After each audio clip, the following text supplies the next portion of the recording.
I don't think anyone made Madonna. I think Madonna made Madonna. They played pivotal roles in her early life. The nuns wrote, "Madonna needs a lot of extra love at this time." Without them, the Madonna phenomenon might never have happened. I thought to myself, she's going to do something someday. They knew her best. There were moments when we were alone together and we were just talking where I just felt like, okay, this is who she really is. Or thought they did. She said, F you when she left, and I said, well, F you too. See Madonna through their eyes with exclusive and rare images from her past.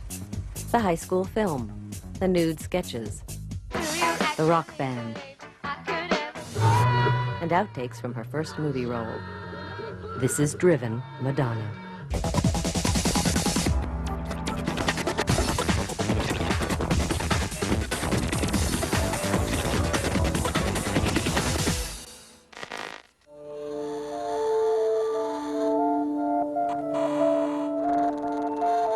Madonna was born right here in Michigan, born in Bay City, and the family within a few years moved to Pontiac, Michigan, and ultimately to Rochester, where she went through our public schools. When I was very young, nothing really mattered to me. She lost her mother, whose name was Madonna, when she was a child of 5 years old. And this was a traumatic time for the whole family to lose their mother. I'll never be the same because of you. She was in kindergarten Catholic school at the time, and when her records were shipped along to the public schools, the nuns wrote, "Madonna needs a lot of extra love at this time." Nothing really matters. Love is all we need. She kind of thought, being the oldest, that she would take her mom's place. You know, do the cooking, the cleaning, kind of take care of the family. And instead, Dad brought home this, quote, other woman. Her father met and married Joan Ciccone. She always resented that woman coming in, kind of the interloper. From every appearance, they had a good relationship. I don't want to say about the evil stepmother. A lot of caring, a lot of mutual trust, respect. Madonna was supposed to go home and babysit Mario on Friday nights. I would call the stepmother and say, all the cheerleaders have to be at these after-game dances and wear their uniforms. We would tell her mom she had to be here as part of the cheerleading requirement so she could be here to dance. It's true. Madonna was actually a great student at school. She's always been driven to please her dad. She was in the top 10% of the range of intelligence. She was really active in a lot of school activities, both in the classroom and in the extracurricular, from helping to found the first chapter of the thespian group to cheerleader, Big Brother Sister program called Help a Kid, where she actually was a mentor for some of the elementary school children.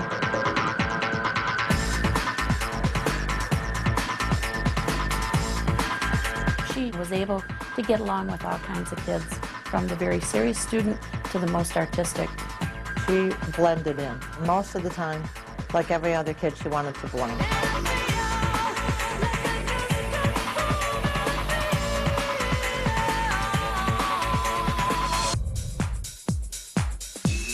Madonna wore flesh-colored tights when she did some of her gymnastic flips and tumbles. It gave the illusion that perhaps nothing was there. We used to use a mini tramp. She hit the mini tramp and flipped up. It was more, it upsets his basketball coach we had. He was just shocked. The shocked look on his face. He would watch our cheers more than coach's team at the time. Madonna came into my class as a junior, and she sat right in front of me, and I focused completely on her, and she engaged me, and then later that engagement intensified. Marilyn was kind of like a mother figure and had been through a lot, and she had lost a lot of relatives in Europe, so she kind of identified with the loss that Madonna went through. Madonna took several courses from her in philosophy, ancient history, American history, and unbeknownst to many of us, kept correspondence with her long after she left high school, and they would share very intellectual, thought-provoking, philosophical letters. This is a photograph that she gave to me when she graduated high school. Mrs. Fellows, I cannot begin to tell you how I feel about you. and how I shall always treasure your words of encouragement. Sometimes I think you might explode with so much energy inside of you. I think you're crazy, and I'm madly in love with your craziness, and of course you, Madonna. We had a talent show during her 10th grade year of high school, and Madonna chose to dance. It was our first glimpse of her wearing capris and showing a little midriff, and we were like, okay, what's going to happen now?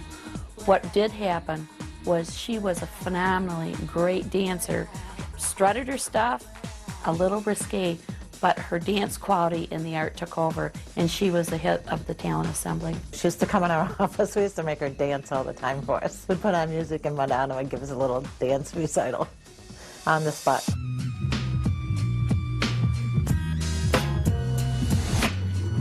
I had to make a film for film class. I just referred to it as the egg film. I think I just said, do you want to be in a movie?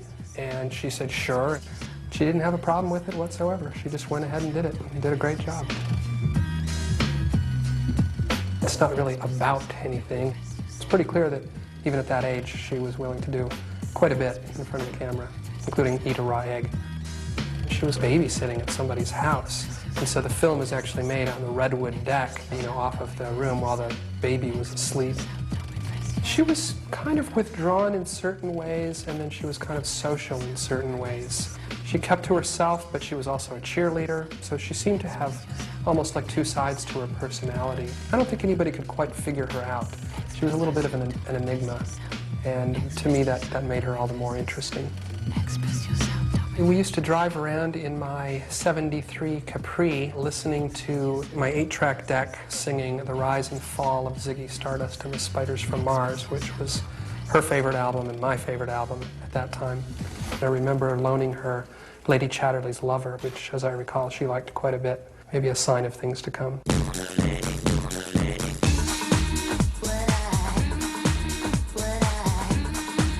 What I remember most clearly about her from high school was that she was a better dancer than anyone in our school, by far. And when she would start dancing at a school dance, people would just back away and watch her, because nobody had ever seen anyone dance quite like that. The thing I believe that set Madonna apart from many of the other talented kids in school is that she worked longer and harder at her dance. She was the student who got in a car, drove 25 miles to Detroit, while other kids were maybe out goofing around. She was doing dance and practicing endless hours. I always thought she'd be a big dancer on Broadway with a major show.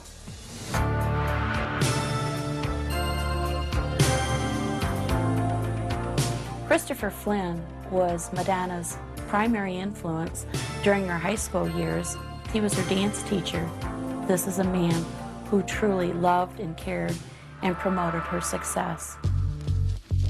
Story has it that Madonna used to go to some of the clubs in Detroit with Christopher Flynn, where she got exposed to a lot of different people, lifestyles, and got to see a variety of dance moves that were street. First time I saw Madonna, she was 16 years old. I was actually interviewing her ballet teacher to see if I wanted to bring him to the University of Michigan. So I went out to Rochester to his dance studio, and there were 3 students in the class, and Madonna was one of them. She was so beautiful and so lithe and so small, and her lines were gorgeous. I ended up hiring Christopher Flynn, who she adored. I guess the most memorable visit Madonna made to my office was during her senior year when she was applying for a dance scholarship at University of Michigan.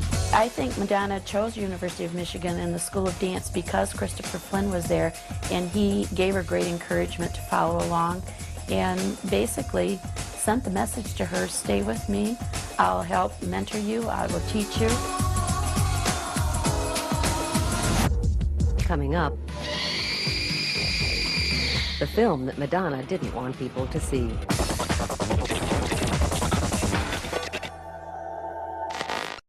I think Madonna's been cultivating her unique image since the day she was born. She has the soul of an artist. It's like she was her own canvas and hyper aware of what people were seeing and feeling about her. Madonna, I think, was always trying to get a reaction out of people.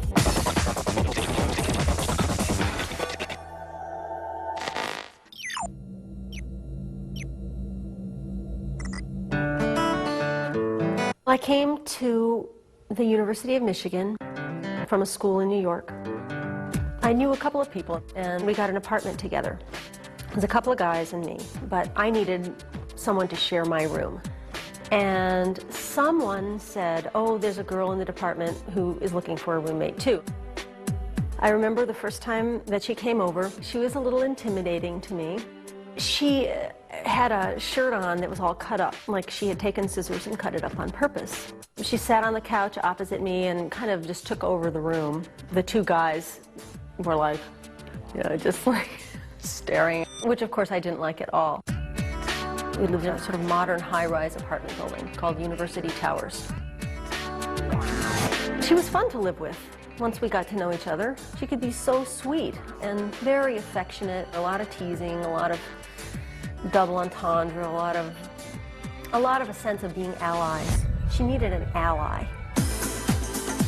In the ground floor was Miller's ice cream parlor, and we both got jobs there at the same time. And I remember the woman who hired us was this big woman named Barb, and she was really tough. And in the interview, she said, you girls have to wear bras. And so we had this big discussion when we got back up to the room about, okay, are you gonna wear a bra? I mean, I'm not gonna have her tell me whether I'm gonna wear a bra or not, and that sort of thing. She could make anything look good, like an old man's shirt that I didn't want anymore, and she would like raid it out of my closet, and she'd put it on, and I'd look at it and I go, wait a minute, that looks really good. Why did I throw that out? And then of course she'd keep it. Hello, Junior. This is Madonna. Are you there? She scrounged everything she had. She borrowed, she stole stuff. She, it was all about obtaining. Down in the basement of Miller's was where they kept all the food. We would go down and get frozen fish and cans of soup and of course ice cream. And so that's what we lived on. I hate to say it. A night after we'd been out dancing, got home at 2 or 3 in the morning, she'd be up at maybe 8 o'clock in the morning, out the door, and in the dance department. She was an excellent student, very disciplined. I remember her standing always in the front row. She got into many major dances that we did that would normally not even cast undergraduates, much less a freshman. One of the highlights for me was the duet that I made for her with Josh Cabot, which is a kind of male-female confrontation, face-to-face.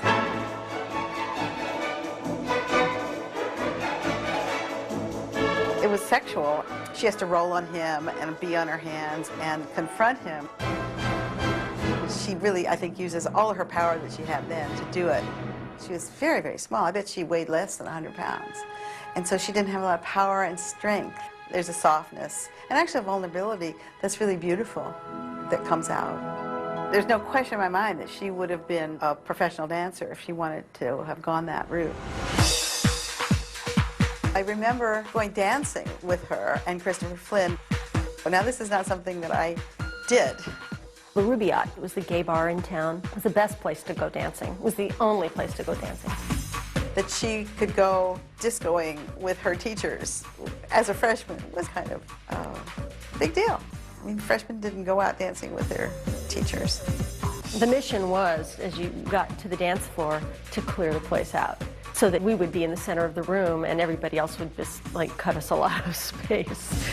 One time we were dancing together and we were both really into it and having a great time, and she slugged me. She didn't intend to slug me, but she really nailed me good. She kept dancing and I went in the bathroom and put cold water on my face till the swelling went down. And I went back onto the dance floor and she seemed really impervious to that. It seems like if you were dancing with somebody and your hand made really strong contact with their face that you would know it, right? I think I told her, I said, hey, you slugged me, but I don't remember her being particularly apologetic. I first met Madonna in Christopher Flynn's ballet class.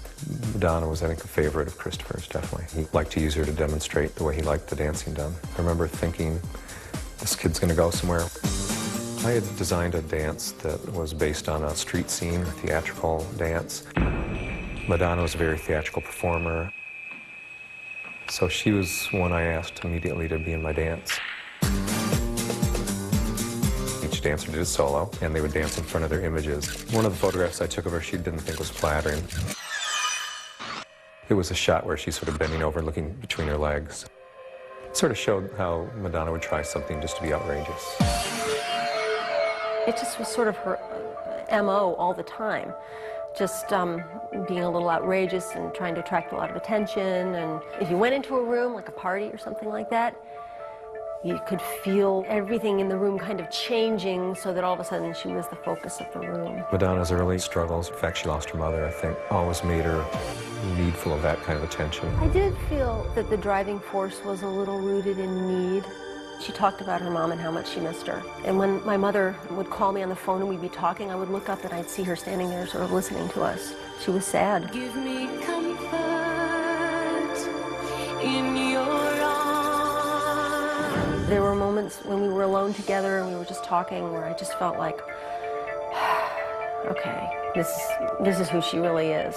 You know, this is an unguarded moment. We collided in this interesting way because she appeared to want to be my friend and made great protestations of affection and love for me and so on and so forth. And so just simply a friend, you know, a girlfriend love. There was never anything sexual between us. Though there was a lot of physical affection and hugs and kisses and so on, but in a Victorian way.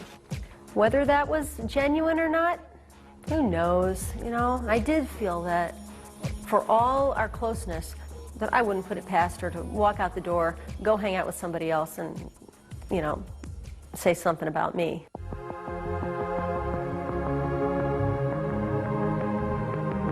My sense of Madonna was that she didn't waste time. She didn't want to spend 4 years getting a degree. Her passion was herself, the project of Madonna. I think she was tired of the preparation work that goes into being a performer, and she wanted to go out and make her mark. She wanted to move on, which we supported. Madonna had decided to go to New York. She was a little nervous, you could tell. The last time I saw her and spoke to her was when we put her on the airplane. She had one foot out the door, I mean, in terms of our friendship.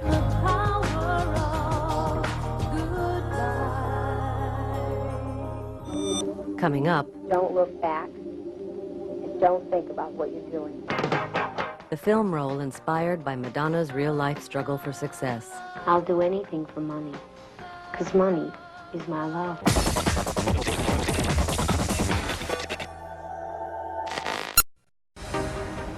Madonna clearly wanted attention at all times.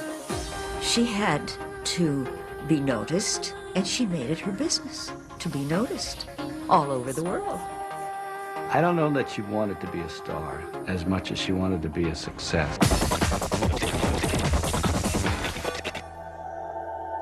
But secretly, I'd love to know what it feels like, Virgo.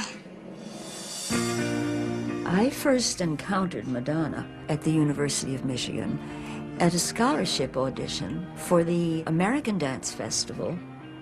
We had about 80 dancers, and I saw among the 80 this very thin, dark little girl pushing herself around, working very hard, and I thought, that's interesting, let's take her. Toward the end of the course, she said to me, do you think you're going to need any dancers in New York? I said, Madonna, you've got to go home to Michigan first. And how are you going to get to New York? And how are you going to live there? She said, don't worry. She was young, and she was determined to do it right and well. November rolled around, and I was teaching a class, and the door opened, and there was Madonna. She had come. One day she came in with a sweater cut from the neck all the way down to below the waist. Cut. And a safety pin about a foot long holding this garment together, but it was dripping off of one shoulder. And I looked at her back and I thought to myself, she's going to do something someday. She came with, I believe, 1 or 2 other people from Michigan. They found a closed-up synagogue where they were living, and I was worried about her. I got her a job at the Russian tea room in the cloakroom. The arrangement was that they would feed her because I was really worried about how she was going to eat in New York. I had a small group of artists that met in my studio on 29th Street on Thursday evenings. So Madonna came, posed for me for a couple of times there, and from that we worked for about a year together. She was a Lower East Side girl, and her look was that. I was inspired by Michelangelo's Sistine Ceiling. I did a whole series of body drawings. From that, I worked on this idea of doing a series of Sibyls. Strike a pose.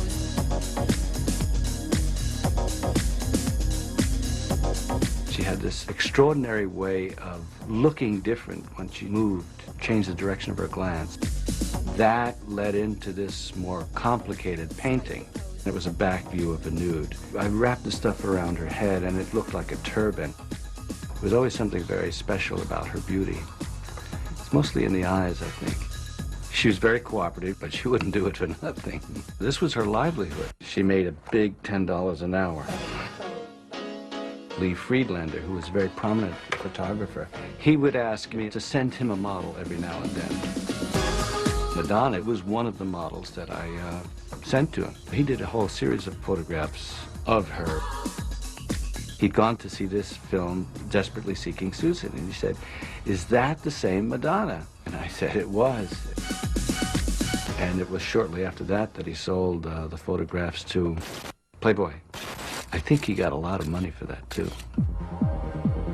Girls can wear jeans, cut their hair short. First time I met Madonna was when the Gilroy brothers said, "Come on over and catch a rehearsal." They were called Breakfast Club at this point. Dan and Ed, the Gilroy boys, were on guitar, and Madonna was on drums. She wasn't a great drummer, but neither was Ringo. Angie Schmidt was the one on bass. The Gilroys wanted me to come back on bass instead of Angie. Madonna mostly was drumming for like 8 of the 10 songs, and she would come out for her 2 songs as a front person. Madonna literally wanted to actually reverse the whole thing. Instead of her being 20%, she would do 80 and they would do 20. But it was really their band, and they didn't want to go that route. I left the group with Madonna and started a new little group. And we were auditioning drummers, but none of them were working out, so she contacted Stephen Bray. I guess he responded positively because he came to New York. I think the first time I saw Madonna was 1977 in Ann Arbor, Michigan. There was a hustle lesson at this discotheque. She likes to say that she offered to buy me a drink, but it was the other way around. It was kind of just a social friendship. After she'd moved to New York, I found out that she wasn't studying dance anymore. She was in a band. She came to me one day and she said, "You know, this dancing is difficult. I think I'd like to be a rock singer." She said, "A friend of mine is writing some songs and we're going to audition them. There's an agent here from Paris." And she left and I thought, sure, okay, fine. She came back the next day and she said, "You know, they took us, and I'm going to Paris next week." I never saw her after that. She had been hired to be part of the Patrick Hernandez review. Although, you know, it was an interesting experience, she didn't really like it. I think she got a lot of good clothes out of it. But she basically did what she could to antagonize her keepers and get out of there. Because being in the chorus line wasn't in her game plan. Made a few films in high school, Super 8 films, and then in 1979, I thought, wouldn't it be a lot of fun to make a feature-length Super 8 film? So I put an ad in Backstage magazine looking for a dominant woman who knows how to act and dance. I was able to attract 400 pretty boring resumes. There was a photograph that actually dropped out of this envelope. She was putting lipstick on. I looked at it and thought that my fantasies were being realized. I read her resume. It was a 3-page handwritten letter. Dear Stephen, I was born and raised in Detroit, Michigan, where I began my career in petulance and precociousness. By the time I was in 5th grade, I knew I either wanted to be a nun or a movie star. 9 months in a convent cured me of the first disease. That made me realize in about 3 seconds that this is the person that I wanted for this movie. I was interested in exploring a theme of revenge. Do you think for once that any lover of mine could be tamed? Right now they're like irritated hornets, and they want to sting. I'm scared. She was very directable. She would do what she was asked to do and then make it into what she wanted to. We're all caught in this fucking vacuum of dominance and submission. There was a scene that began as a sketchy idea. Stop it, all of you.